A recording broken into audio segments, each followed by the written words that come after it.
welcome to Front Page Film Studio. I am David Vandy, and remember, we're broadcasting from our studios here in Silver Spring, Maryland, USA. Today we're going to talk about a Sierra Leonean, a young, intelligent, educated Sierra Leonean. This lady has written a book that you will love to read, a book that tells a story. It is a real story, a true story, a story that will touch your heart. And my guest today, who wrote this book, A Distant Sunrise, The Strength in Her Pain to Forgive, is Frances A. Cole, commonly known in the book writing world as F.A. Cole. Welcome to Front Page Film Studio, Frances. Thanks for having me, Mr. Vandy. All right. And today we're going to talk about your book. That's true. You know, but people already know the title, that it is Distant Sunrise, The Strength in Her Pain to Forgive. But before we talk about this book, let's give us a little bit about yourself. Well, I'm originally from Sierra Leone. I am the second of 2 daughters to my parents and the second of 5 to my dad and stepmother. I'm actually, 40 years old. I have a 19-year-old son who's on fire for God, and I decided to write Distant Sunrise just to share my story and let people hear about the stuff that I've done in life, how God came in and transformed my life, because I know that not just me, but a lot of people actually benefit from reading Distant Sunrise. So I think that's just what I'm going to share. Yes, indeed, and that's just what we want to hear. That's about it. This is Frances A. Cole, and Frances has written this book.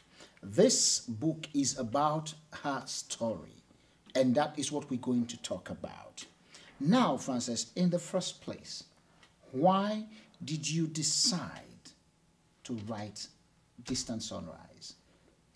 Like I said in the introduction of myself, I decided to write Distant Sunrise because I want people to hear my story. I was tired of hearing people talk about me, say things that are not true, so I decided to put everything down on paper and let the whole world know that this is the F.A. Cole, the Frances and Mary Cole, who've gone through so much, who've done all the things that she's done in life, but God came, the grace of God located me, and He just delivered me from all of the bondages that I was in. And I also just wanted to, by writing this book, to help other women heal other children, especially abused women and children, because that's also part of my story. I wanted them, after reading my book, to be healed, because I know that the God that touched me, that delivered me, is also capable of touching and delivering these women and children. So you say some of the things that you have done. You know, it is very difficult in these days or in the days that have passed, for women to come out. You talked about abused children, women, to come out and actually talk about what has been done to them. Mm-hmm. So what gave you that inspiration, that kind of, oh, let me say it, or let me write it down, and if people read it, maybe that will help? Yeah, growing up, I was told that I was a rebellious child, and you tell me not to do something and don't give me a reason why not to do it. I do it anyway because I wanted to actually see what will happen when I do those things. So me speaking up, because when I was being abused, like at the age of 6, I was sexually abused by 2 grown men in their 20s. It went on for a long time. But when I told my aunt, she didn't believe me. She said it's because I love being around boys. So I said, okay, I know that there are other girls who were my age at the time who were being molested, and they're afraid to speak, especially where we come from, the continent of Africa. Most children do not talk. So they suffer in silence, waiting and praying that somebody would deliver them. And that somebody that actually delivered them is God. But at that time, I didn't know that God was even there to protect me. So you were as young as 6? Yes. When you were being molested? Yes. Now let's go into your book, because I want us to look at how some of these terrible things that actually happened to you started. Because when I was reading the book, I looked at the second chapter of the book says, the beginning of a nightmare. Wow. When you hear that, it is a title all by itself. The beginning of a nightmare. If we can read some portions of that, or you wrote your book, can you just figure out something? Because like you said in the start of it, Malika and I did most of the household chores, but I want you to look at why the beginning of the nightmare, what actually happened. Well, the beginning of the nightmare, imagine we came from, we lived in Freetown with my parents, Princess and Francis, and they got separated. So we were transported, that's what I called it. We were shipped to the other city, Town, to be with my father's cousin. So there, imagine we come from a house where we ate what we want, what we wanted, when we wanted. We did things when our parents really loved us, and then we're shipped over to Town, and there we started like doing all the chores of the house. There's something that I actually forgot to write in the book. I remember one day I was pounding cassava leaves at that age, 6, 7 years old. And because I was so tired and I felt that I was being punished, I actually spat in the cassava leaves as payback that they're letting me do this by myself. I'm this young, so I actually coughed and I spat and they cooked it and we all ate. And the kind of chores you were doing in Bo, these are not stuff that you used to do when you were back home with your No, parents. back home I was the baby. We didn't do anything. My mother did our laundry, she cooked. Did daddy tell you why they decided to send you over to Bo? He didn't, but kids know because my stepmother now came into his life. Him and my mother separated. My mother didn't have a job, so she couldn't keep us. My stepmother didn't want us either, so she told our dad to send us someplace else, and that's what happened. You are watching our programs here on Front Page Film Studio. And today we're talking to our guest, Sierra Leonean-born author, Frances A. Cole, who has just written the book. And this book is out right now. You can get a copy from Amazon. We'll be telling you more about that. Distant Sunrise, The Strength in Her Pain to Forgive. Right here from Front Page Film Studio. But now, Frances, I want us to look again because your book is... sometimes you get to some part of this book, and if you are not careful, you definitely will be shedding tears. And now there is one part that I look. You say, let's talk about it. Okay. Let's talk about it. All right. Let's talk about it. In the first line in that chapter, which is the 7th chapter, you say 2 years after leaving Camp Death. Yes. 2 years after leaving Camp Death. What is Camp Death? Where is Camp Death? I'm actually glad you asked, and the fact that I'm talking about this, I'm smiling, it lets me know that I've overcome all of what I went through. Camp Death is what, those of you who are from Sierra Leone, Bondo Bush, this is where girls are actually mutilated, female genital mutilation. That's what goes on there. And I actually learned after writing my book from somebody, I'm not going to name them, but they actually told me that girls who go through the Bondo society wasn't, the cutting part was not part of that. It's to teach them how to be mothers and how to be wives to take care of their husbands. That's the cultural part of it. So the mutilation, I don't know how that started. So because we were there and I believe that I was tortured, my sister was tortured, it was just the two of us. She actually passed out twice. I didn't. I almost fainted, but I didn't. So that's why I call that place Camp Death. And the other reason why I call it Camp Death, they had all these rules. If you break them, you'll die. If you pee in the middle of the night, you'll die. Whatever it is that you break, you die. And so when I got out of Camp Death, I was so full of hatred, I just went about telling people and waiting to see if I really died. To see if you really die. Yes. Okay, and now, in that same chapter where you're talking about Camp Death, I see you wrote something, that Demons in the Night. Can we read this part? Yes. All right. It's a poem. It says, Demons in the night. Oh, what a night. The night they came at me in dozens with knives, scissors, razors, and machetes, all hungry to drain my innocent blood. I ran, but could not get far as they overcame and overpowered me. screaming like wild animals locked up in metal cages. They sharpened their weapons of spiritual bondage and mental anguish. Fighting back with all my might, I called out for you. But lo and behold, you had abandoned me.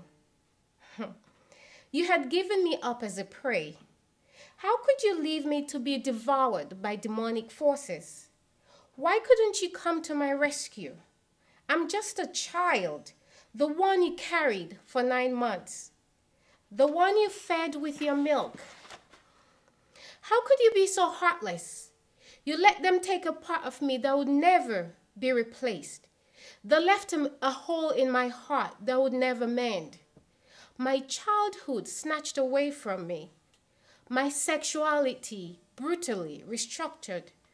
And I was left in the dark to find my way to the one who gave me life, to be nursed to health and beauty. Oh, what a night.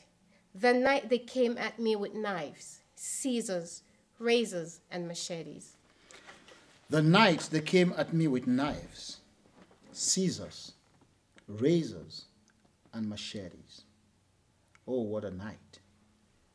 If there's anything you can change, if we can turn back the hands of time, and you look at all what you've written about this Camp Death, if there's anything you can change, what would you change? Abolish it. Abolish Camp Death. Let there be a bundle society without the mutilation part. Because like that person told me, and this person is actually a man. Well, I'll just give him kudos. He's actually the one interviewing me right now, Mr. David Vandy. Yes, he's the one that actually talked to me about it because he's done research. I didn't because I was full of hatred. And most of us who've gone through it don't even really care to know how it all started.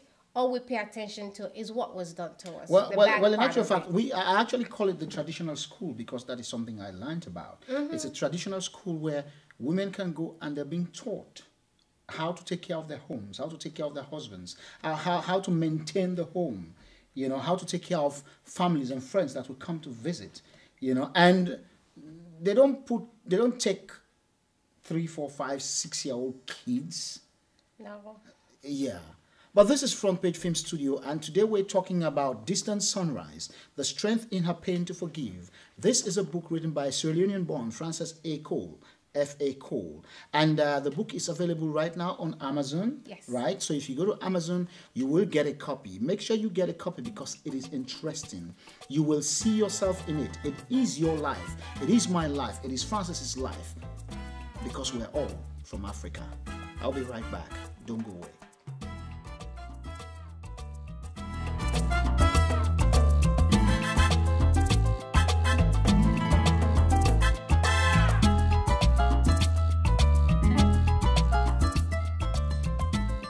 Welcome back to Front Page Film Studio. I am David Vandy, your host, and today we're talking to Frances A. Cole, F.A. Cole, the Sierra Leonean author who has written a book about her life, Distant Sunrise, The Strength in Her Pain to Forgive, available on Amazon.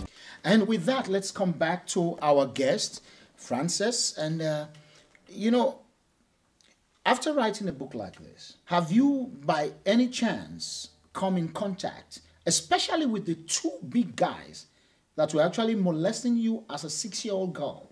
Have you ever had the opportunity to stand face to face with them? No, I haven't. But when I went home in 2009, I learned that one of them is actually living in Texas with his 2 children. And I remember saying to myself, wow, America is truly the melting pot because they're all 2 here. children? Yes. A boy and a girl. A boy and a girl. And the first thing that crossed my mind was, I hope what he did to me will be done to her. Well, let's hope But now not. that I think about that, I hope it doesn't, because you have to forgive. You really have to forgive. No matter what you've gone through in life, you have to forgive. So let's say, now that you're talking about forgiveness, if you have an opportunity to meet these people, what would you say to them? I only have one question. Why did you do what you did to me? Why? That's the only question I ask them. Why did you do what you did to me? And I hope you get to see this and maybe you'll answer that question. You may not talk to me directly, but Why did you do what you did to me? The man who raped me, the ones who molested me, why? All the men that taunted me because I was mutilated, the men that slept with me, just used me, why? So after all this that happened back home in Africa, you said you talked to people about it. You talked to your aunt about it. Yes. And nobody believed you. No. And so why do you think if some of them read this book today, why should they believe all what you're saying? Because it's the truth. You cannot hide away from the truth. You cannot run away, rather, from the truth. It's the truth. Those that you are in contact with, has any one of them, your sister, your aunt, your mom, I know your dad is late now. Yes. But did any one of them read the book? Actually, I was a bit skeptical about having Malika read the book, and she's my elder sister. That's an alias. Her name is not really Malika. She read the book finally, and she sent me like 4 paragraphs in an email. And she was just disgusted by what happened to me when I was 6 years old. She told me some of the things that happened that... She said one of them actually went to talk to her at night, saying, "Oh, can you leave the bedroom door to where Anne-Marie sleeps, so in case the kerosene in our lamp runs out, we'll go to her room." She didn't know that that's what they were up to. She was never aware of what was actually happening. No, she didn't. She was 8. But she said after she read my book, she applauded me for my honesty. And she said it actually helped her heal too. And she was actually telling me, "Mommy, just forgive everybody in order for you to be able to move on in life." And it was such a relief because I thought she was going to be upset at me for putting everything out there. I didn't leave anything out. I put everything out there. So after I got like an embrace via the email she sent me, I'm like, you know what? My book is a bestseller. It doesn't have to be Amazon's bestseller or New York Times bestseller. As long as people's lives are touched and God transforms. So people are going to buy this book. They better. People are going to read this book. So those who are watching you now, even without reading, I'm sure some of them had gone through some of the stuff that you went through in life. Mm-hmm. Especially those from Africa. Mm-hmm. But when they read your book, what would you